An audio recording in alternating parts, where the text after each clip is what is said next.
আমি আল্লাহর নামের কসম করে বলছি, আল্লাহর কসম, আল্লাহর কসম, আল্লাহর কসম, আসমানের নিচে জমিনের উপরে পৃথিবীর কেউ আল্লাহর নবী সাল্লাল্লাহু আলাইহি ওয়াসাল্লামের সাথে এমন গুস্তাখি শব্দ, তিনি সাংবাদিক, নবী এই শব্দের অর্থ সাংবাদিক, পৃথিবীর কোনো কিতাবে নাই, কোনো ঐতিহাসিক বলেন নাই, কোনো মুফতি বলেন নাই, কোনো মুহাদ্দিস বলেন নাই, কোনো ঐতিহাসিক বলেন নাই। কিন্তু যিনি এই কথাটা বললেন, উদ্ভট কথাবার্তা রাসূলের শানে। বর্তমান সমাজের সাংবাদিকরা তো একটা গালিতে পরিণত হয়েছে সাংবাদিক শব্দটা। কথা ঠিক কিনা জোরে বলেন? বাংলাদেশ সহ গোটা পৃথিবীর অধিকাংশ সাংবাদিকদের অপকর্মের কারণে বাংলাদেশে সাংবাদিক একটা গালিতে পরিণত হয়েছে। কথা ঠিক কিনা বলেন? সব সাংবাদিকরা সত্য মিথ্যা বলে, কিন্তু আশ্চর্যের ব্যাপার, মুহাম্মদ রাসূলুল্লাহ সাল্লাল্লাহু আলাইহি ওয়াসাল্লাম বার্তা বাহক ছিলেন। কার বার্তা? এটা আল্লাহর বার্তা। আল্লাহু আকবার বলেন। আল্লাহর বার্তা যিনি বহন করেন তাকে নবী বলা হয়, আর মানুষের বার্তা যে বহন করে তাকে সাংবাদিক বলা হয়। কোথায় সাংবাদিক, কোথায় নবী? আম্মা বা'দু ফাআউযু বিল্লাহি মিনাশ শাইতানির রাজীম।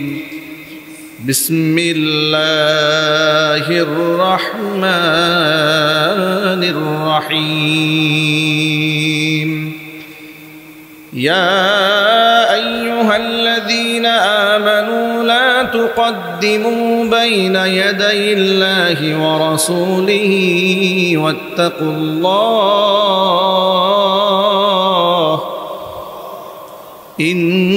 ইন্নাল্লাহা সামিউন আলীম।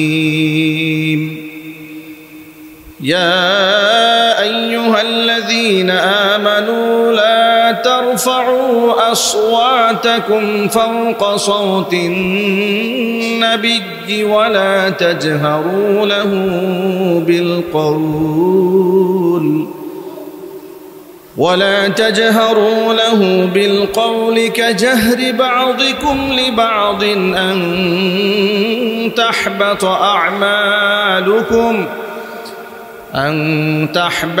أعمالكم وأنتم لا تشعرون.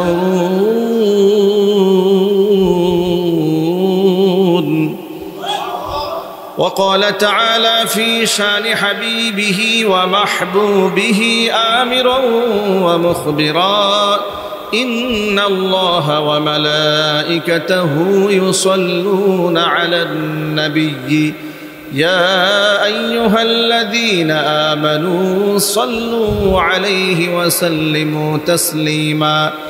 اللهم صل على محمد وعلى آل محمد كما صليت على إبراهيم وعلى آل إبراهيم إنك حميد مجيد.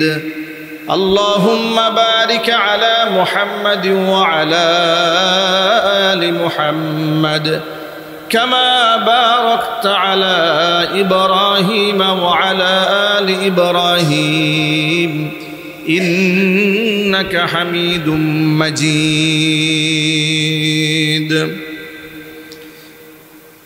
ঐতিহ্যবাহী গাজীপুর জেলার অন্তর্গত টুঙ্গী দত্তপাড়া সিনিয়র মাদ্রাসা সংলগ্ন আল ফুরকান হিফজুল কোরআন মাদ্রাসার হাফেজ ছাত্রদের পাগড়ি প্রদান উপলক্ষে আয়োজিত তৃতীয় বার্ষিকী ওয়াজ মাহফিলের শেষ অধিবেশনের সম্মানিত সভাপতি উস্তাজুল আসাতিজা হযরতুল আল্লাম আলহাজ হযরত মাওলানা মুফতি মাসউদুল করিম দামাত বারাকাতুহুম মুদ্দাজিলহুল আলিয়া শাইখুল হাদিস ও মুহতামিম দারুল উলুম মাদ্রাসা, মুহতারাম সভাপতির নেক হায়াত আল্লাহ তাআলা দারাজ করুন।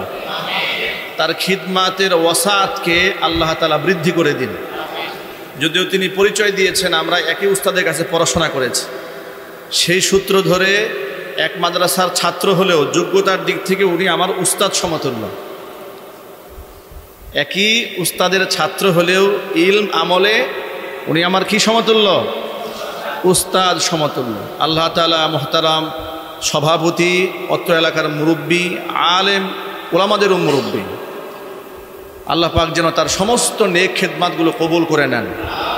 তার মাদ্রাসাকে আল্লাহ তাআলা কবুল করে নেন।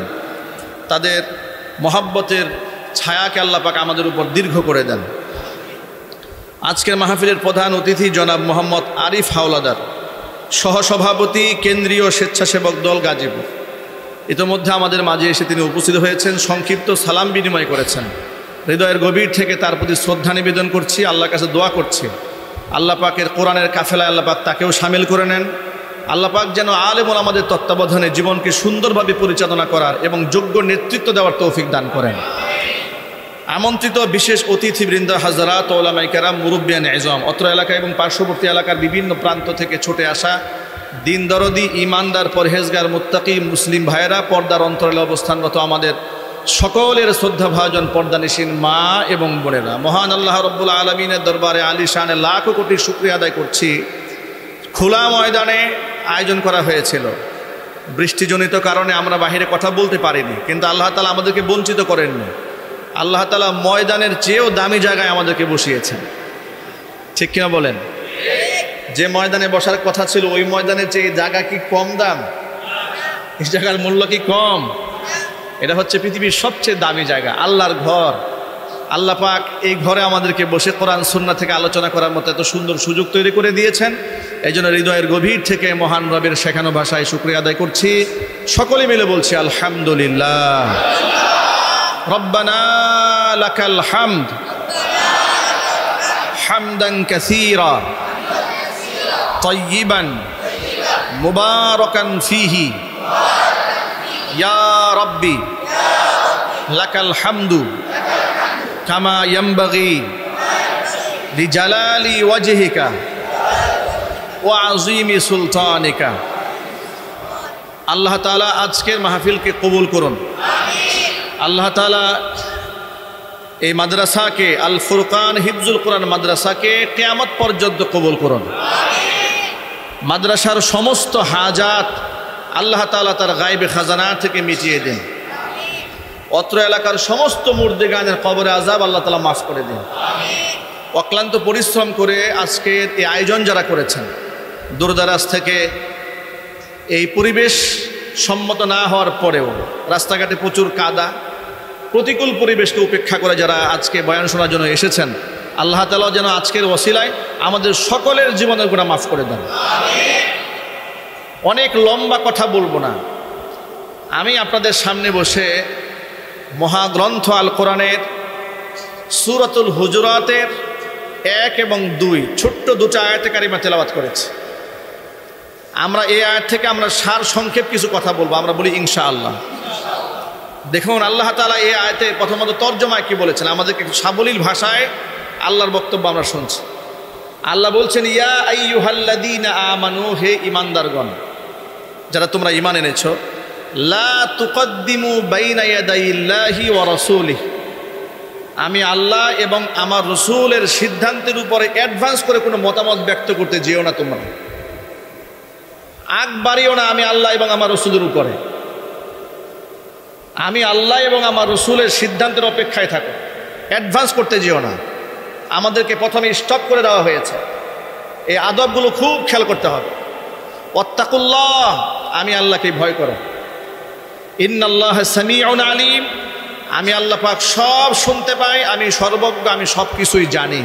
সাবলীল তর্জমা প্রথম আয়াত। দ্বিতীয় আয়াত আল্লাহ পাক বলছেন, ইয়া আইয়ুহাল্লাযীনা আমানু, হে ঈমানদারগণ, লা তারফাউ আসওয়াতাকুম ফাওকা সাওতিন নাবিয়্যি, তোমরা তোমাদের কণ্ঠের আওয়াজকে নবীর কণ্ঠের আওয়াজের উপরে উঁচু করো না। ওয়ালা তাজহারু লাহু বিল কাওলি কাজাহরি বা'দিকুম লিবা'দিন, একে অপরের সাথে উচ্চবাচ্য করে যেভাবে কথাবার্তা বলো, কথা বলতে গিয়া চিৎকার দিয়ে কথাবার্তা বলো, নবীর সামনে কথা বলতে গিয়া উচ্চবাচ্য করে কথা বলবে না। তাহলে কি হবে? আন তাহবাতু আমালুকুম ওয়া আনতুম লা তাশউরুন, তোমাদের অজান্তেই তোমাদের জীবনের সমস্ত আমলনামা বরবাদ হয়ে যাবে। কথার কত গভীরতা! দুটা আয়াতে আল্লাহ তাআলা আমাদেরকে কত বড় সতর্কতা শিখিয়েছেন, কত বড় সতর্কতা অবলম্বন করতে বলেছেন। প্রথম বক্তব্য হচ্ছে, হে ঈমানদারেরা, আল্লাহ এবং রসুলের উপরে অ্যাডভান্স করার কোনো সুযোগ নাই। এই আদবগুলো মানতে আল্লাহ আমাদেরকে যা বলেছেন সে কথাগুলো মানতে কি আমাদের কারো কোনো আপত্তি আছে? একটু জোর আওয়াজে বলুন, আছে? আমার জীবনের হেদায়েতের খোরাক নেওয়ার জন্য এতটুকুন যথেষ্ট যে আমি আল্লাহ এবং রসুলের উপরে অ্যাডভান্স হব না। এক কথায় শেষ। আমার আল্লাহর সিদ্ধান্তই চূড়ান্ত, আমার রসুলের সিদ্ধান্তই চূড়ান্ত, ঠিক কিনা? আমি আল্লাহ এবং রসুলের সিদ্ধান্তের উপরে কোনো কাজ করব না, কোনো কথাও বলবো না। আল্লাহ এবং রসুলের সিদ্ধান্তের উপর কোনো প্রশ্নও তোলা যাবে না। আর এটা কোনো মুমিনের শান নয় যে আল্লাহ একটা কথা বলেছেন সেটা বান্দার পছন্দ হয় না। এটা কোনো মুমিনের শান হতে পারে না। আল্লাহ রসুল একটা পথ দেখিয়েছেন, সেই পথ রসুলের আশেকের ভালো লাগে না, এটা কোনো সুযোগ থাকতে পারে না। সূরা আহজাব থেকে ছোট্ট করে শোনাচ্ছি আপনাদেরকে। অন্য একটা আয়াতের মধ্যে আল্লাহ পাক বলছেন, ওয়ামা কানা লিমুমিনিন ওয়ালা মুমিনাতিন ইযা কাদাল্লাহু ওয়া রাসূলুহু আমরা ইযা কাদাল্লাহু ওয়া রাসূলুহু আমরান আন ইয়াকুনা লাহুমুল খিয়ারাতু মিন আমরিহিম ওয়া মান ইয়াসিল্লাহা ওয়া রাসূলুহু ফাকাদ দাল্লা দালালাম মুবিনা। আল্লাহ তাআলা আয়াতের মধ্যে বলছেন, ওয়ামা কানা লিমুমিনিন ওয়ালা মুমিনাতিন, কোনো ঈমানদার নারী পুরুষের জন্য সুযোগ নেই। কোন ব্যাপারে? ইযা কাদাল্লাহু ওয়া রাসূলুহু আমরা, আমি আল্লাহ কিংবা আমার রসুল যদি কোনো ব্যাপারে কোনো সিদ্ধান্ত দিয়ে ফেলে, রায় ঘোষণা দিয়ে ফেলে, মতামত ব্যক্ত করে ফেলে, কোনো ইমানদার নারী পুরুষের জন্য আর সুযোগ নাই আইয়াকুনা লাহুমুল খিয়ারাতু মিন আমরিহিম, ওই ব্যাপারে নিজস্ব মতামত ব্যক্ত করার। সিদ্ধান্ত যদি হয়ে যায় আল্লাহর, সিদ্ধান্ত কার? আরো জোরে বলুন। সিদ্ধান্ত যদি হয়ে যায় আল্লাহর, সিদ্ধান্ত যদি হয়ে যায় আল্লাহ রসুলের, তাহলে আর উম্মতের সেই জায়গায় নিজের পক্ষ থেকে মতামত ব্যক্ত করার কোনো সুযোগ থাকে না। সেই ক্ষেত্রে যদি আমি আল্লাহ এবং আমার রসুলের সিদ্ধান্তে যদি কোনো ব্যক্তি চলে যায়, ফাকাদ দাল্লা দালালাম মুবিনা, সেই ব্যক্তি সুস্পষ্ট গুমরা হয়ে যাবে। এই আয়াতটি নাজিল হওয়ার একটা প্রেক্ষাপট আছে। প্রেক্ষাপটটা কি? প্রেক্ষাপটটা হচ্ছে নবী করিম সাল্লাল্লাহু আলাইহি ওয়াসাল্লামের পালক পুত্র যায়েদ বিন হারেসা রাদিয়াল্লাহু তাআলা আনহু, তিনি দেখতে কালো মানুষ ছিলেন। তো যায়েদ বিন হারেসা রাদিয়াল্লাহু তাআলা আনহু, তিনি যেহেতু আবার কৃত দাস ছিলেন এক সময়, খাদিজাতুল কুবরা রাদিয়াল্লাহু তাআলা আনহা এই দাসকে বাজার থেকে খরিদ করে নিয়ে এসেছিলেন। মুহাম্মদ সাল্লাল্লাহু আলাইহি ওয়াসাল্লামের সাথে তার সম্পর্ক হওয়ার পরে হুজুরের খেদমতে এই যায়েদ বিন হারেসাকে মা খাদিজাতুল কুবরা উপহার দিয়েছিলেন। নবী করিম সাল্লাল্লাহু আলাইহি সাল্লাম তাকে দাস হিসেবে রাখেন নাই, তাকে আজাদ করে নিজের সন্তানের মর্যাদায় তাকে বড় করেছেন। চিৎকার দিয়ে এখন আল্লাহু আকবার। এখন এই যায়েদ বিন হারেসা রাদিয়াল্লাহু তাআলা আনহু, তার সাথে যায়নাব বিনতে জাহাশ রাদিয়াল্লাহু তাআলা আনহা, নবী করিম সাল্লাল্লাহু আলাইহি সাল্লামের সম্পর্কে ফুফাতো বোন হয়। তার সাথে আল্লাহ নবী সাল্লাল্লাহু আলাইহি ওয়াসাল্লাম বিবাহের প্রস্তাব দিলেন। কে প্রস্তাব দিয়েছেন? নবী করিম সাল্লাল্লাহু আলাইহি সাল্লাম প্রস্তাব দিয়েছেন পালক পুত্র যায়েদের সাথে আপন ফুফাতো বোন যায়নাব বিনতে জাহাশের সাথে। এখন যায়নাব বিনতে জাহাশ কুরাইশি নারী, বংশীয় নারী, নবী বংশের মেয়ে। প্রাথমিক পর্যায়ে এটা তিনি অ্যাকসেপ্ট করতে পারলেন না। এমনকি যায়নাব বিনতে জাহাশ রাদিয়াল্লাহু তাআলা আনহার ভাই আব্দুল্লাহ বিন ইবনে জাহাশ, রাসূল পাক সাল্লাল্লাহু আলাইহি ওয়াসাল্লামের ফুফাতো ভাই, তিনিও মন থেকে এই প্রস্তাব গ্রহণ করতে পারলেন না। কিন্তু বিষয়টা হয়ে গেল, আল্লাহ নবী দিয়েছেন প্রস্তাব, এই প্রস্তাব প্রত্যাখ্যান করার সিদ্ধান্ত গ্রহণ করলেন যায়েদ বিন হারেসা রাদিয়াল্লাহু তাআলা আনহাকে প্রস্তাব প্রত্যাখ্যান করলেন যায়নাব বিনতে জাহাশ। রাসূল পাক সাল্লাল্লাহু আলাইহি ওয়াসাল্লাম ফুফাতো বোন তিনিও প্রস্তাব প্রত্যাখ্যান করলেন, তার ফুফাতো ভাই আব্দুল্লাহ ইবনে জাহাশ তিনিও প্রস্তাব প্রত্যাখ্যান করলেন। এই প্রেক্ষিতে আল্লাহ তাআলা কোরআন কারীমের আয়াত নাজিল করেন। এই আয়াত যখন যায়নাব বিনতে জাহাশের কানে পৌঁছে, যে আল্লাহ তাআলা বলে দিয়েছেন যে কোনো ব্যাপারে আল্লাহ এবং তার রাসূল সিদ্ধান্ত নিয়ে ফেললে আর নিজেদের পক্ষ থেকে মতামত ব্যক্ত করার কোনো সুযোগ থাকে না, এই আয়াত নাজিল হয়ে যাওয়ার সাথে সাথে তিনি হাসি মুখে নবী করিম সাল্লাল্লাহু আলাইহি ওয়াসাল্লামের সিদ্ধান্ত মেনে নিয়েছিলেন। এটা হচ্ছে এই আয়াতের সংক্ষিপ্ত শানে নুজুল। বিস্তারিত অনেক কথা আছে, কিন্তু যদিও এটা একটা ঘটনাকে কেন্দ্র করে নাজিল হয়েছে, কিন্তু এর হুকুমটা আম, হুকুমটা ব্যাপক। পৃথিবীর কোনো ক্ষেত্রে আল্লাহ এবং রসুল যদি সিদ্ধান্ত দিয়ে ফেলেন, তাহলে সেই ক্ষেত্রে আমরা যারা উম্মত আছি আমাদের পক্ষ থেকে ভালো মন্দ পছন্দ হয়েছে কিংবা হয় নাই এই কথা বলার কোনো সুযোগ কি আছে? আরেকটু ব্যাখ্যা করে বুঝায় বলি, নবীজি সাল্লাল্লাহু আলাইহি ওয়াসাল্লামের একজন সাহাবীর নাম ছিল জুলাইবিব রাদিয়াল্লাহু তাআলা আনহু। দেখতে কালো মানুষ ছিলেন, বেটে মানুষ ছিলেন। জুলাইবিব রাদিয়াল্লাহু তাআলা আনহু কালো মানুষ, কিন্তু ইমানে অনেক মজবুত ছিলেন। মর্যাদায় এত উপরে উঠে গিয়েছিল তার, নবীজি সাল্লাল্লাহু আলাইহি ওয়াসাল্লাম এই জুলাইবিব সম্পর্কে বলেছিলেন, জুলাইবিব আমি রসুল হযরতে জুলাইবিবের মর্যাদা কত বেশি। আমি জুলাইবিবের বলে নবী করিম সাল্লাল্লাহু আলাইহি ওয়াসাল্লামের বক্তব্য আছে। একদিন জুলাইবিবকে ডেকে হুজুর বললেন, জুলাইবিব হাল্লা তাতাজাওয়াজ, বিবাহ করো না কেন? জুলাইবিব বলছেন, হে আল্লাহর নবী, আমাকে কোন মেয়ে পছন্দ করবে? আমাকে কোন মেয়ে পছন্দ করবে? আর এমন কোন গার্জিয়ান আছে আমার মতো একটা ছেলের কাছে মেয়ে বিবাহ দিতে রাজি হবে? হুজুর জিজ্ঞেস করলেন, তোমার কি বিবাহের প্রয়োজন আছে? তিনি বললেন, নিশ্চয় আছে। এবার জুলাইবিব রাদিয়াল্লাহু তাআলা আনহুকে নবীজি সাল্লাল্লাহু আলাইহি ওয়াসাল্লাম বললেন, জুলাইবিব তোমার বিবাহের দায়িত্ব আমি নবীজি সাল্লাল্লাহু আলাইহি ওয়াসাল্লাম নিজে গ্রহণ করে নিলাম। এবার নবীজি সাল্লাল্লাহু আলাইহি ওয়াসাল্লাম চতুর্দিক থেকে এই সাহাবীর জন্য পাত্রী তালাশ করা শুরু করলেন। তালাশ করতে করতে জানতে পারলেন আনসারী একজন সাহাবীর ঘরে উপযুক্ত পাত্রী আছে। আনসারী সাহাবীকে নবীজি সাল্লাল্লাহু আলাইহি ওয়াসাল্লাম এই জুলাইবিবের পক্ষ থেকে বিবাহের পয়গাম পাঠালেন। জুলাইবিবের পক্ষ থেকে আনসারী সাহাবীর কাছে যখন প্রস্তাব পাঠানো হলো, আনসারী সাহাবী হুজুরের পক্ষ থেকে প্রস্তাব পেয়ে খানিকটা নারাজ হয়ে গেলেন।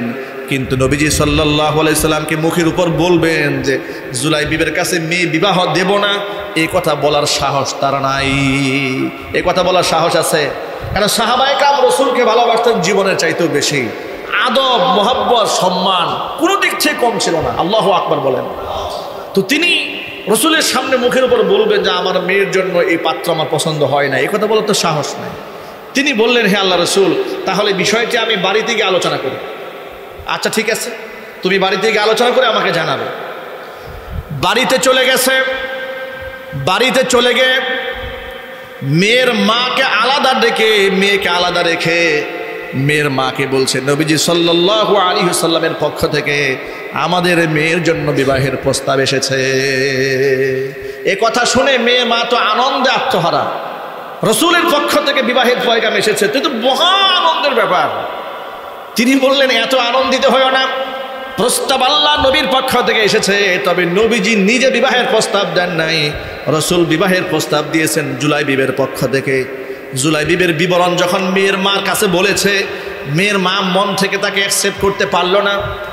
এবার মেয়ের মা বলছে, তাহলে এই কথাটা মেয়ের কান পর্যন্ত দেওয়ার কোনো দরকারই নাই, আপনি নবীজি সাল্লাল্লাহু আলাইহি ওয়াসাল্লামের কাছে অত্যন্ত আদবের সাথে গিয়ে বলেন, বাড়িতে গিয়ে পরামর্শ করেছি, মেয়ে এবং মেয়ের মা প্রস্তাবে রাজি হয় নাই।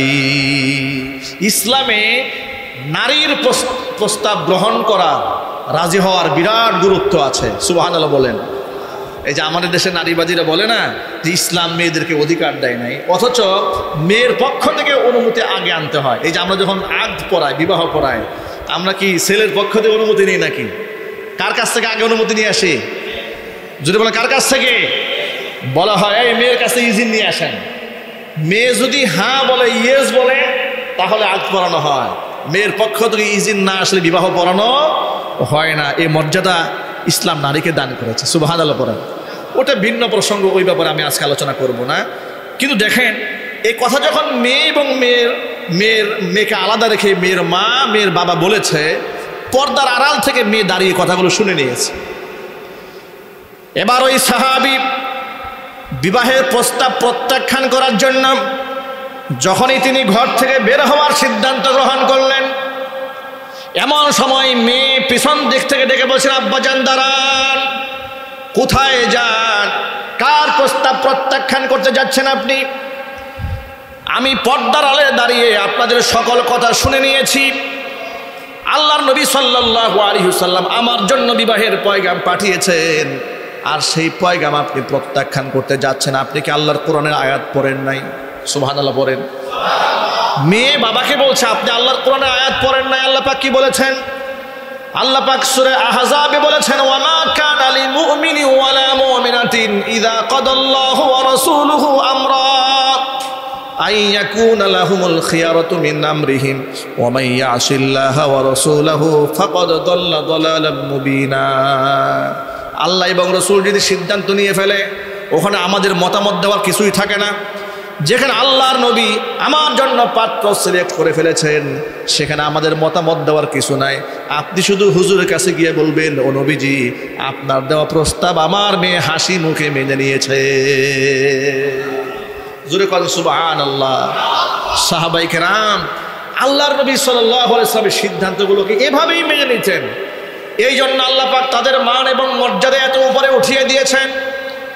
সূরা বাকারার মধ্যে আল্লাহ পাক দ্ব্যর্থহীন ভাষায় সাহাবীদের ঈমানকে আমাদের ঈমানের মানদণ্ড বানিয়ে দিয়েছেন। সূরা বাকারা আল্লাহ বলেছেন, ওয়া ইযা কিলা লাহুম আমিনু কামা আমানান নাস, আই আমানাস সাহাবা, ঈমান আনো সেইভাবে যেভাবে সাহাবীরা ঈমান এনেছে।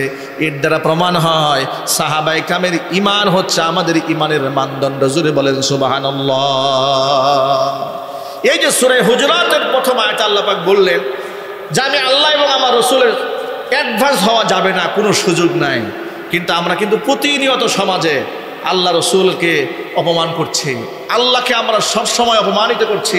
আল্লাহর সিদ্ধান্তকে আমরা প্রত্যাখ্যান শুধু করছি না, আল্লাহর অনেক সিদ্ধান্ত নিয়ে আমরা সমাজের মধ্যে হাসি তামাশাও করছি। কথা ঠিক কিনা জোরে বলেন? আমরা বিচার ব্যবস্থায় আল্লাহ এবং রাসূল সাল্লাল্লাহু আলাইহি ওয়াসাল্লামের সিদ্ধান্তের কথা বললে অনেকে আমাদের প্রতি নারাজ হয়ে যান। সমাজ ব্যবস্থায় যদি আমরা আল্লাহ এবং রাসূলের সিদ্ধান্তের কথা বলি, অনেকে আমাদের প্রতি কষ্ট পান। রাজনীতির মাঠে আল্লাহ এবং রাসূলের কথা যদি আমরা বলি, অনেকে আপনারা কষ্ট পান। বলেন হুজুর নামাজের কথা বলেন, খুব মজা লাগে, রোজা হজ যাকাত বলেন, ভালোই তো লাগে। হঠাৎ করে বিচার ব্যবস্থায় কি হবে, সংসদ কি হবে, এমপি কি হবে, প্রশাসন কি হবে, মন্ত্রণালয় কি হবে, এগুলো নিয়ে আপনারা কেন কথা বলতে যান? অথচ ইসলাম শুধুমাত্র মসজিদ, মাদ্রাসা, এতিমখানা, খানকার সাথে সীমাবদ্ধ করলে চলবে? গোটা জিন্দেগি ইসলাম দান করেছে। জোরে কোন সুবহানাল্লাহ। ভাইরা আমার, আল্লাহ পাকের সিদ্ধান্তকে কিভাবে গ্রহণ করতে হয় লক্ষ্য করেন। আল্লাহ পাক বললেন, খবরদার আমার সিদ্ধান্তের উপরে, আমার রাসূলের সিদ্ধান্তের উপরে আগ বাড়াবে না। আমি আল্লাহকে ভয় করো, মনে রেখো আমি আল্লাহ পাক সব শুনতে পাই, আমি আল্লাহ সর্বজ্ঞ, সব জানি।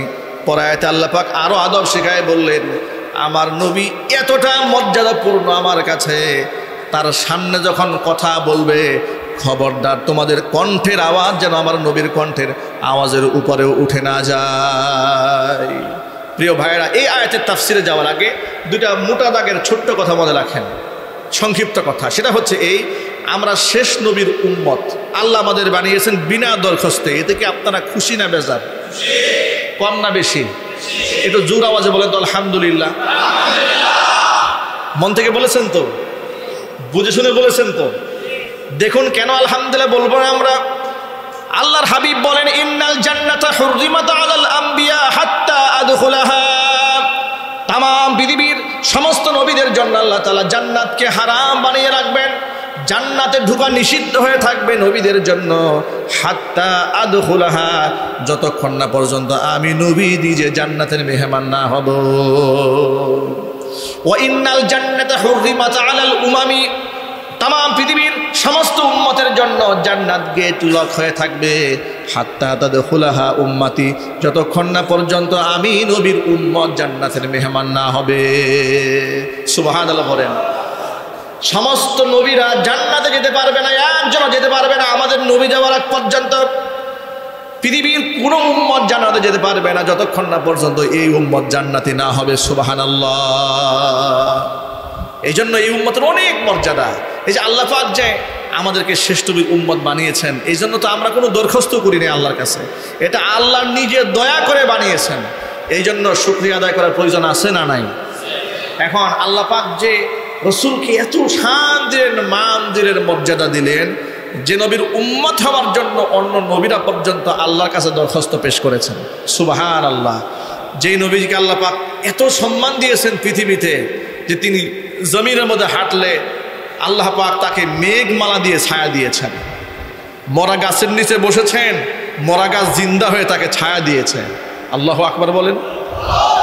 দুর্বল উটনির উপর সওয়ার হয়েছেন, উটনিকে আল্লাহ পাক সবল বানিয়ে দিয়েছেন। যে উলানের দুধ হয় না, নবীজি সাল্লাল্লাহু আলাইহি সাল্লাম হালিমাতু সাদিয়া রাদিয়াল্লাহু তাআলা আনহার ঘরে যাওয়ার পরে ওই সমস্ত ছাগলের উলান দুধ দিয়ে আল্লাহ পাক ভরপুর করে দিয়েছিলেন। জিহাদের ময়দানে সাহাবায়ে কেরাম রাদিয়াল্লাহু তাআলা আনহুম আজমাইন গোসল করতে পারছেন না।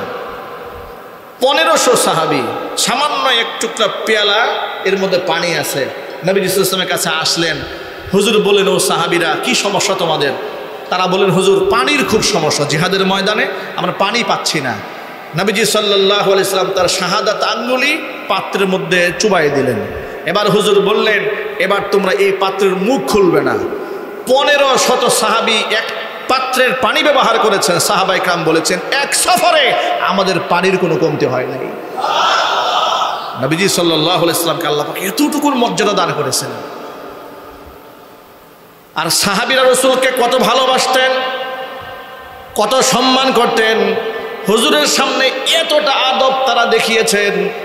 হুদাইবিয়ার সন্ধির সময় যখন 1400 সাহাবী নিয়ে হুদাইবিয়া নামক কুয়ারি স্থানে নবীজি তাবু গাড়লেন, নবীজি সাল্লাল্লাহু আলাইহি সাল্লামের প্রিয়তম সাহাবী হযরত উসমান গনি যিন-নূরাইন রাদিয়াল্লাহু তাআলা আনহুকে মক্কায় পাঠিয়ে দিলেন।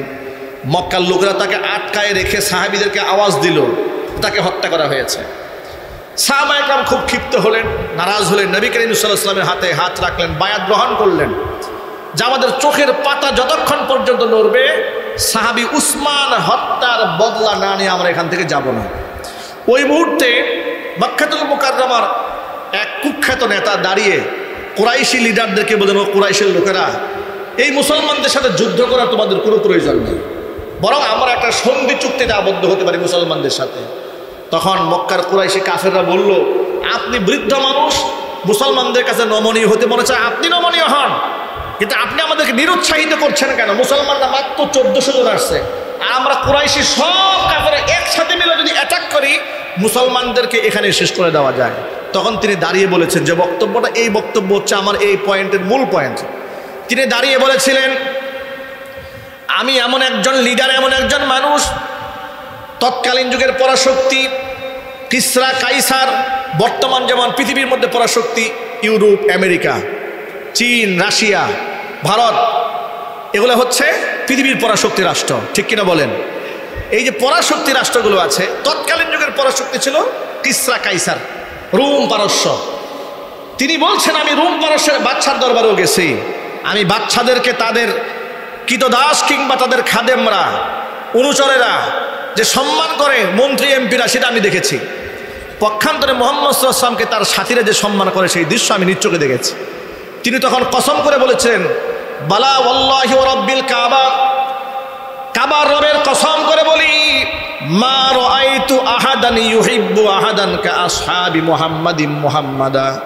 মুহাম্মদ সাল্লাল্লাহু আলাইহি ওয়াসাল্লামের সাথীরা মুহাম্মদকে যতটুকু ভালোবাসে, পৃথিবীতে কোনো মানুষ মানুষকে এত ভালোবাসতে পারে এই দৃষ্টান্ত কোথাও দেখি নাই।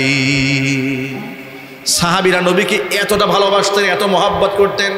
তিনি তখন নিজে বর্ণনা করে বলেছিলেন, আমি নিজ চোখে দেখেছি মুহাম্মদ সাল্লাল্লাহু আলাইহি ওয়াসাল্লাম থুতু নিক্ষেপ করেন, আর তার সাথীরা ওই থুতু জিহ্বা দিয়ে টেনে নেওয়ার জন্য প্রতিযোগিতায় লিপ্ত হয়ে যায়। মুহাম্মদ সাল্লাল্লাহু আলাইহি ওয়াসাল্লাম ওযু করেন, ওযুর পানিটা তার সাথীরা বরকতের জন্য গায়ের মধ্যে মাখার জন্য পাগল পারা হয়ে যায়। জোরে জোরে বলেন সুবহানাল্লাহ। এত মহব্বত যারা তার সাথীকে, যে তার সাথীরা তাকে করে, তাদের সাথে যুদ্ধ করে তোমরা পারবে না, সুবহানাল্লাহ বলেন। বরং তোমরা মদ এবং নারীদের যতটুকু পছন্দ করো, তারা আল্লাহর পথে শহীদ হওয়ার তামান্না ঠিক ততটাই পছন্দ করে। আল্লাহু আকবার। পরকালে একসাথে উঠবো, আপনারা ভালো করলে ভালোটা পাবেন, খারাপ করলে খারাপটা পাবেন। আপনাদের ধর্ম অনুযায়ী আপনাদের বিচার হবে, আমার ধর্ম অনুযায়ী আমার বিচার হবে। নাউজুবিল্লাহ বলবেন না? আমি এই জন্য আমার বয়ানে দুঃখ করে বলেছিলাম, এইভাবে একজন বললেন, আরেকজন তো বললেন যে মুসলিম আর হিন্দু, পূজা আর রোজা মুদ্রার এপিঠ আর উপিঠ। নাউজুবিল্লাহ জোরে বলেন। যদিও তিনি ব্যাখ্যা করার চেষ্টা করেছেন, আপনি এই ব্যাখ্যায় কেন যাবেন? এই ব্যাখ্যায় আপনি যাবেন কেন? যে বাংলাদেশটাকে একটা মুদ্রা ধরেছেন, এপিঠ উপিঠ বলতে আপনি হিন্দুদেরকে বুঝিয়েছেন, অমুককে বুঝিয়েছেন, আপনি এই ধরনের ভুল ব্যাখ্যায় যাবেন কেন? আমার প্রশ্ন হচ্ছে, যেখানে তাওহীদ আর শিরকের সম্পর্ক, জান্নাত আর জাহান্নামের দূরত্ব, কথা ঠিক নেবে ঠিক জুড়ে বলেন। রোজার পূজা এটা মুখ থেকে বের হয় কি করে? একটা হচ্ছে জান্নাতের ঠিকানা, রোজার ঠিকানা জান্নাত, পূজার ঠিকানা জাহান্নাম, কথা বলতে হবে ঠিক কিনা বলেন। আপনার মুখ থেকে তার প্রশংসা আসে কি করে? কিসের আশায়? ওই 5% ভোটের আশায়? ভালো করে শোনেন, ওরা সংখ্যায় মাত্র 5 থেকে 7%, এই জন্য পাগল হয়ে মূর্তির প্রশংসা শুরু করেছেন। 30% হলে আমার তো মনে হয় যে আপনারা নিজের নামের শুরুতে মোহাম্মদ বাদ দিয়ে সি রাখা শুরু করবেন, কথা ঠিক কিনা জোরে বলেন। আপনাদের অবস্থা দেখে মনে হচ্ছে যারা জুব্বা পাগড়ি পরে গেছেন, টুপি পরে গেছেন, হুজুরা দলে দলে যাচ্ছে। গাজীপুরে ব্যক্তিগত কাজে আমি গিয়েছি, গাজীপুরের এক ব্যবসায়ী আমাকে বলছে, হুজুর ফতুয়া তো চেঞ্জ হয়ে গেছে নাকি? আমি বললাম, কেন ভাই এই কথা কেন বলেন, ফতুয়া আবার চেঞ্জ হবে কেন? ফতুয়া তো ফতুয়াই। তিনি বললেন, না না হুজুর ফতুয়া চেঞ্জ হয়ে গেছে। কেন বলেন এই কথা? বলে, আমার দোকানের সামনে দেখি শত শত হুজুরা মন্দিরে যাচ্ছে। দোকানদার বলে, আমি আমার জীবনে এই দৃশ্য দেখি নাই যে এত হুজুরা মন্দিরে যায়। ওই সমস্ত হুজুরদের প্রতি আমার খুব করুণা হয়। আমার জানতে ইচ্ছে করে যে এদেরকে ন্যূনতম ব্যক্তিত্ব বোধ নাই, এদের লজ্জা নাই, শরম নাই। এরা যদি বলে যে আবার শিরিক করতে যাই নাই, আচ্ছা শিরিক করতে যান নাই ধরে নিলাম, আপনার কথাই ধরে নিলাম, কিন্তু শিরিকের অধ্যায় যদি বাদ দিয়েও দেন, ওখানে নারী পুরুষের অবাধ মেলামেশা আছে না? একটু জুড়ে বলেন। গান বাজনা আছে না? উলুধ্বনি আছে না? তাহলে স্পষ্ট জেনে যে এখানে এতগুলো হারাম কাজ হচ্ছে, এখানে আমাকে দেখতেই হবে, জেনে শুনে আপনাকে যাওয়ার এই পারমিশনটা দিল কে? বলে আমরা মানবতার কাজ করি। আপনি মানবতার কাজ করেন, আল্লাহর কসম এটা মানবতার কাজ নয়, এটা শয়তানের কাজ। আপনি কি রসুলের চাইতে বেশি মানবিক হয়ে গেছেন? আমার নবীজির চাইতে বেশি মানবিক হয়েছেন? নাউজুবিল্লাহি মিন যালিক। আল্লাহ আমাদেরকে হেদায়েত দান করুক। আরো জোরে কোন আমিন। কত ব্যাখ্যা দাঁড় করিয়েছে। শুভেচ্ছা দেওয়াতে অসুবিধা নেই, রাজনীতিবিদরা দিতেই পারে, উনি বড় রাজনৈতিক লিডার, দেওয়াতে কোনো অসুবিধা নাই, কোনো ঝামেলা নাই। নিজেদের মতো ফতুয়া বানায় নিচ্ছে। মনে রাখবেন, ফতুয়াকে যারা তাহারিফ করে, নিজের দলের পক্ষে নেওয়ার জন্য জায়েজ করার চেষ্টা করে, আল্লাহর কসম করে বলি, এরা ইসলামের জন্য রাজনীতি করে না, এরা দলে ক্ষমতায় যাওয়ার জন্য রাজনীতি করে। একদম পরিষ্কার। আমার কাছে আমার আল্লাহ এবং রসুলের সিদ্ধান্তই চূড়ান্ত। আল্লাহ তাআলা পবিত্র কোরআনে ঘোষণা করে দিয়েছেন, দুইটা জাতি পৃথিবীর মুসলমানদের জন্য চরম শত্রু। আল্লাহ পাক ঘোষণা দিয়ে দিয়েছেন, লাতাজিদান্না আশাদ্দান নাসি আদাওয়াতাল লিল্লাযিনা আমানুল ইয়াহুদা ওয়াল্লাযিনা আশরাকু। দুইটা জাতি হচ্ছে নিকৃষ্ট শয়তান, নিকৃষ্ট শত্রু মুসলমানদের। কয়টা জাতি? জোরে বলুন। একটা হচ্ছে আল ইয়াহুদা, একটা হচ্ছে ইহুদিরা। ইহুদিরা যে মুসলমানদের চিরন্তন শত্রু, এটা তো আপনাদের কার ব্যাখ্যা করে বোঝানোর কোনো প্রয়োজন নাই, দরকার আছে? ফিলিস্তিনে মুসলিম নির্যাতিত মা বোনদের প্রতি তাদের যে আগ্রাসন, তাদের যে ক্ষোভ, তাদের যে অত্যাচার, তাদের যে নির্যাতন, স্টিম রুলার, এগুলো দেখার পরে নতুন করে ব্যাখ্যা করার কোনো প্রয়োজন নাই যে এই পৃথিবীতে মুসলমানদের চিরন্তন শত্রু ইহুদি। এই ঘোষণা নতুন নয়, এই ঘোষণা 1500 বছর আগে আল্লাহ রাব্বুল আলামিন স্বয়ং কোরআন মাজিদে দান করেছেন। আল্লাহর কথা ভুলে গেলে হবে না। ইহুদিরা হচ্ছে মুসলমানদের সেই শত্রু, মুহাম্মদ সাল্লাল্লাহু আলাইহি ওয়াসাল্লামের খাবারের মধ্যে বিষ মিশিয়ে হুজুরকে হত্যা করতে চেয়েছে। ইহুদিরা হচ্ছে মুসলমানদের সেই শত্রু, পাহাড়ের উপর থেকে পাথর মেরে আল্লাহ নবীকে থেতলে দিতে চেয়েছে। ইহুদিরা হচ্ছে মুহাম্মদ সাল্লাল্লাহু আলাইহি ওয়াসাল্লামের সেই শত্রু, আল্লাহ নবীর ইন্তেকালের পরে রওজা মুবারক থেকে তার পবিত্র দেহ মুবারকটাকে চুরি করার ষড়যন্ত্র করেছে। এরা হচ্ছে সেই জাত। এই হচ্ছে একটা ইহুদি। আরেকটা জাতের নাম হচ্ছে মুশরিক, যারা কোনোদিন মুসলমানদের আপন হবে না। যে মুসলমানদেরকে আপন হবে না বলে কোরআনে উল্লেখ আছে, মুশরিকরা মুসলমানদের শত্রু। মুশরিকরা মুসলমানদের কি? আরো জোরে বলেন। এটা কি আর দিন কাল ক্ষণে উল্লেখ করে বোঝাতে হবে আপনাদেরকে? আপনাদেরকে ছোট্ট করে বোঝায় বলি, এই পূজা উপলক্ষে এই দেশের মুসলমানেরা সিন ফিরি দেখাতে গিয়ে, আন্তরিকতা দেখাতে গিয়ে ইমান বিক্রি করে নাই? জোরে বলেন। ইমান বিক্রি করে নাই? মূর্তির প্রশংসা করে নাই? করেছে। বিনিময়ে প্রাপ্তিটা কি মুসলমানদের? বিনিময়ে প্রাপ্তি হচ্ছে অপূর্বল পাল নামক এক কুলাঙ্গার নর্থ সাউথ বিশ্ববিদ্যালয়ে আমাদের কলিজার টুকরা কোরআনকে ছিঁড়ে পায়ের নিচে পদদলিত করল। এটা হচ্ছে ওই যে আপনি হিন্দু মুসলিম ভাই ভাই অমুক মার্কায় ভোট চাই বলেছেন না, এই আপনাদের পাপের প্রায়শ্চিত্ত এটা। আপনারা ভুলে গিয়েছিলেন যে এরা আপনার আপন হবে না, কিন্তু আল্লাহ পাক নজিরা দেখাই দিলেন যে তোরা বলস হিন্দু মুসলিম ভাই ভাই টাকায় দেখ, ওই হিন্দুরা আল্লাহর কোরআনকে পায়ের নিয়ে পদদলিত করছে। কিন্তু আশ্চর্যের ব্যাপার, এই দেশে একটা মন্দির নিয়ে ষড়যন্ত্র হলে স্বরাষ্ট্রমন্ত্রীকে উপদেশ সেখানে গিয়ে হাজির হয়ে যায়, সেখানে গিয়ে এমপিরা চলে যায়, সচিবরা চলে যায়, সব বুদ্ধিজীবী মহল সরব হয়ে যায়। কিন্তু আল্লাহ কোরআন নিয়ে যে এত বড় ঘটনা ঘটে গেল, বাংলাদেশের ওই সমস্ত নেতৃবৃন্দ যারা বলেন হিন্দু মুসলিম ভাই ভাই, তাদের একটা প্রতিবাদকে আপনারা দেখেছেন? একটু জোরে বলেন না কেন? কোরআনের অবমাননা নিয়ে এই দেশের ধর্মমন্ত্রী বড় দুঃখজনকভাবে বলতে হয় আমাকে, যে ধর্মমন্ত্রী একজন আলেম হয়ে পূজায় যাইতে লজ্জা হয় না, কিন্তু কোরআন অবমাননা নিয়ে তার একটা টু শব্দ আমরা শুনতে পাই না। কথা ঠিক না? ঠিক করে বলেন। এই আফসোস আমরা কোথায় গিয়ে ব্যক্ত করব?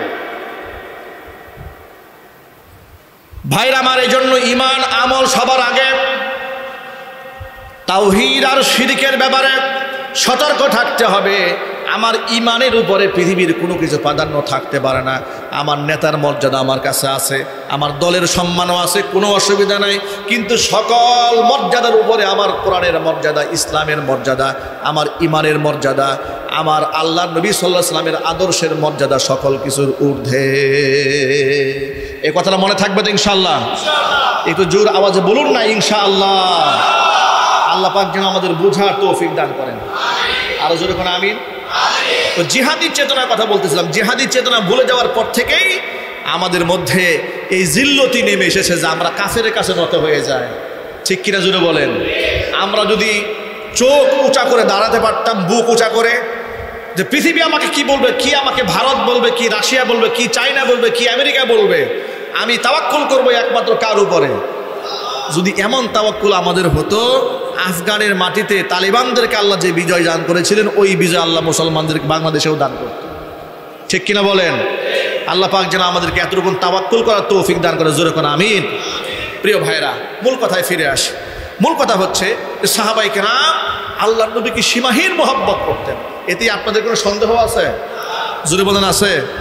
কিন্তু সেই সাহাবীদেরকে আল্লাহ বলছেন, ও সাহাবীরা শোনো, লা তারফাউ আসওয়াতাকুম ফাওকা সাওতিন নাবিয়্যি ওয়া লা তাজহারু লাহু বিল কওলি কাজহরি বা'দিকুম লিবা'দিন আন তাহবাতা আ'মালুকুম ওয়া আনতুম লা তাশউরুন। হে ঈমানদারেরা, আমার নবীর কণ্ঠের আওয়াজের উপরে তোমাদের কণ্ঠের আওয়াজ যেন উঁচা না হয়ে যায়। শোরগোল করবে না, চিৎকার চেঁচামেচি করবে না। আওয়াজ যদি এভাবে করো, নিজেদের অজান্তে আমলনামাগুলো বরবাদ হয়ে যাবে। এই আয়াতটা নাজিল হওয়ার পরে নবীজি সাল্লাল্লাহু আলাইহি ওয়াসাল্লামের বিখ্যাত সাহাবী হযরতে সাবিত ইবনে কায়েস রাদিয়াল্লাহু তাআলা আনহু, হাদিস শরীফে এসেছে, আনাস ইবনে মালিক রাদিয়াল্লাহু তাআলা আনহু বলেছেন, হাদিসটা এসেছে বুখারীতে। আনাস ইবনে মালিক রাদিয়াল্লাহু তাআলা আনহু আন্নাহু قال لما نزلت هذه الآية يا أيها الذين آمنوا لا ترفعوا أصواتكم فوق صوت النبي افتقد النبي صلى الله عليه وسلم ثابت بن قيس। এই আয়াত নাজিল হওয়ার পরে রাসূল সাল্লাল্লাহু আলাইহি ওয়াসাল্লাম তার সাহাবী সাবিত ইবনে কায়েসকে হারিয়ে ফেললেন, মানে খুঁজে পাচ্ছেন না। সাবিত ইবনে কায়েস প্রতিদিন নামাজে আসে, কিন্তু এই আয়াত নাজিল হওয়ার পরে তিনি আর নামাজে আসেন না, মানে মসজিদে আসা বাদ দিয়ে দিয়েছেন। নবীজি সাল্লাল্লাহু আলাইহি ওয়াসাল্লাম বললেন, কি ব্যাপার, সাবিত ইবনে কায়েসের কি হয়েছে, সে কি অসুস্থ? একজন দাঁড়ালেন, তার নাম হচ্ছে সাদ ইবনে মুআজ রাদিয়াল্লাহু তাআলা আনহু। তিনি বললেন, হে আল্লাহর নবী, আমি তার খবর জানি, তিনি অসুস্থ নন, আমি জানি তিনি অসুস্থ নন, কিন্তু কেন আসেন না তা জানি না। হুজুর বললেন, তার বাড়িতে যাও।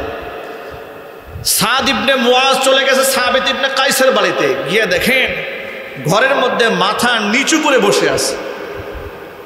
জিজ্ঞেস করলেন, কি ব্যাপার সাবিত ইবনে কায়েস, তোমার কি হয়েছে, মাথা নিচু করে বসে আছো? তিনি বলছেন যে আমি তো ধ্বংস হয়ে গেছি, আমি তো জাহান্নামী, আমি মনে করছি আমি জাহান্নামী। কেন, তোমার কি হয়েছে? বলে, আল্লাহ তাআলা কোরআনের নির্দেশ প্রদান করেছেন, নবীর কণ্ঠের আওয়াজের উপরে কণ্ঠ উঁচা করা যাবে না, যদি আওয়াজ উঁচু হয়ে যায় আমল বরবাদ হয়ে যাবে, আমার সব কিছু ধ্বংস হয়ে যাবে। আমার তো জন্মগত গলার আওয়াজ বড়, সুবহানাল্লাহ। আমি জোর আওয়াজে কথা বলি না, কিন্তু আমার কণ্ঠের আওয়াজই উঁচা। আচ্ছা, কিছু ভাইদের আওয়াজ এরকম আছে না, মানে গলার টনটা উঁচা, বয়েস বড়। এই জন্য সাবিত ইবনে কাইসের বক্তব্য দেওয়ার ক্ষেত্রে খুব পারঙ্গম ছিলেন, কণ্ঠের আওয়াজ খুব দারাজ কণ্ঠ ছিল, দারুণ বক্তব্য দিতে পারতেন। কিন্তু তিনি এত ভয় পেয়েছেন যে আমার মনে হয় কোনো মজলিসে হুজুরের কণ্ঠের আওয়াজের উপর আওয়াজ উঠে গেছে, আমার তো সব শেষ, আমি জাহান্নামী হয়ে গেছি। এই সংবাদটা সাদ ইবনে মুআজ রাসূলের কানে গিয়ে দিলেন যে এই ভয়ে লজ্জায় উনি এত হীনমন্যতায় ভুগছেন যে আপনার সামনে আসতে সাহস পাচ্ছেন। নবীজি সাল্লাল্লাহু আলাইহি ওয়াসাল্লাম সাদ বিন মুআজ রাদিয়াল্লাহু তাআলা আনহুকে ডেকে বললেন, সাদ তুমি চলে যাও সাবিত ইবনে কায়েস রাদিয়াল্লাহু তাআলা আনহুর বাড়িতে গিয়ে বলো যে তোমার কোনো ভয় নাই। নবীজি সাল্লাল্লাহু আলাইহি ওয়াসাল্লাম ঘোষণা দিয়েছেন, নিঃসন্দেহে তুমি আল্লাহর জান্নাতি। জোরে জোরে কোন সুবহানাল্লাহ। ভাইরা, এই ঘটনা থেকে যে সবকটা আমরা নিতে পারি সেটা হলো এই যে রাসূল পাক সাল্লাল্লাহু আলাইহি ওয়াসাল্লামের সাথে তিনি বেয়াদবি করেন নাই, কিন্তু তিনি মনে করছেন আয়াত দৃষ্টে মনে হচ্ছে যে মনে হয় আমার বেয়াদবি হয়েছে। এই কথা চিন্তা করে রসুলের জান্নাতের সুসংবাদপ্রাপ্ত সাহাবী, রসুলের সান্নিধ্যপ্রাপ্ত সাহাবী নিজেকে জাহান্নামী মনে করছেন। আর আমাদের এই সমাজে অহরহ কিছু লোকেরা জেনে কিংবা না জেনে রসুলের সাথে বেয়াদবি করে যাচ্ছে। কথা ঠিক কিনা জুড়ে বলেন? রসুলের সাথে বেয়াদবি করে যাচ্ছে। দুদিন আগে এক বক্তা বলেছে মুহাম্মদ সাল্লাল্লাহু আলাইহি ওয়াসাল্লাম সাংবাদিক ছিলেন। জোরে কান নাউজুবিল্লাহ। আর জোরে বলেন নাউজুবিল্লাহ। ব্যাখ্যা করে বলেছেন তিনি নবী ছিলেন, নবী মানে সাংবাদিক। নাউজুবিল্লাহি মিন যালিক। আমি আল্লাহর নামের কসম করে বলছি, আল্লাহর কসম, আল্লাহর কসম, আল্লাহর কসম, আসমানের নিচে জমিনের উপরে পৃথিবীর কেউ আল্লাহর নবী সাল্লাল্লাহু আলাইহি ওয়াসাল্লামের সাথে এমন গুস্তাখি শব্দ, তিনি সাংবাদিক, নবী এই শব্দের অর্থ সাংবাদিক পৃথিবীর কোনো কিতাবে নাই, কোনো ঐতিহাসিক বলেন নাই, কোনো মুফতি বলেন নাই, কোনো মুহাদ্দিস বলেন নাই, কোনো ঐতিহাসিক বলেন নাই। কিন্তু যিনি এই কথাটা বললেন, উদ্ভট কথাবার্তা রাসূলের শানে। বর্তমান সমাজের সাংবাদিকরা তো একটা গালিতে পরিণত হয়েছে সাংবাদিক শব্দটা। কথা ঠিক কিনা জুড়ে বলেন? বাংলাদেশ সহ গোটা পৃথিবীর অধিকাংশ সাংবাদিকদের অপকর্মের কারণে বাংলাদেশে সাংবাদিক একটা গালিতে পরিণত হয়েছে। কথা ঠিক কিনা বলেন?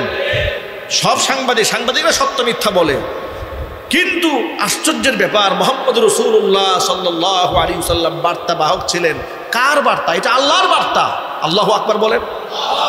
আল্লাহর বার্তা যিনি বহন করেন তাকে নবী বলা হয়, আর মানুষের বার্তা যে বহন করে তাকে সাংবাদিক বলা হয়। কোথায় সাংবাদিক, কোথায় নবী?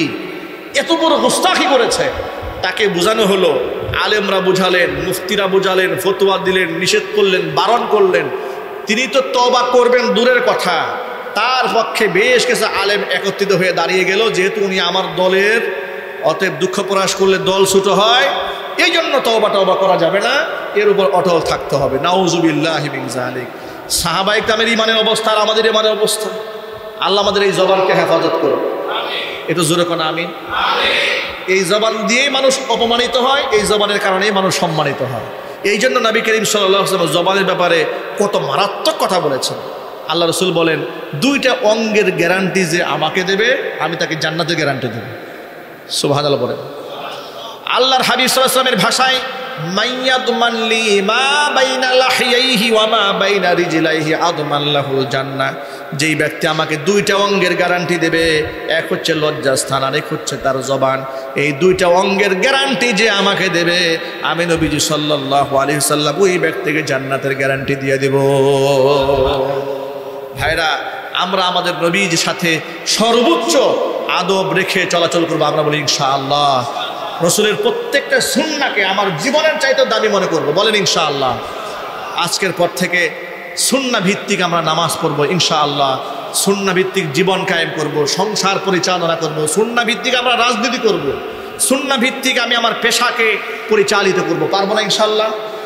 আমার আপনার জন্য মডেল হচ্ছে দু জাহানের বাদশা ইমামুল মুরসালিন রাহমাতুল লিল আলামিন খাতামুল আম্বিয়া নবিয়ুনা মুহাম্মদুর রাসূলুল্লাহ সাল্লাল্লাহু আলাইহি ওয়াসাল্লাম।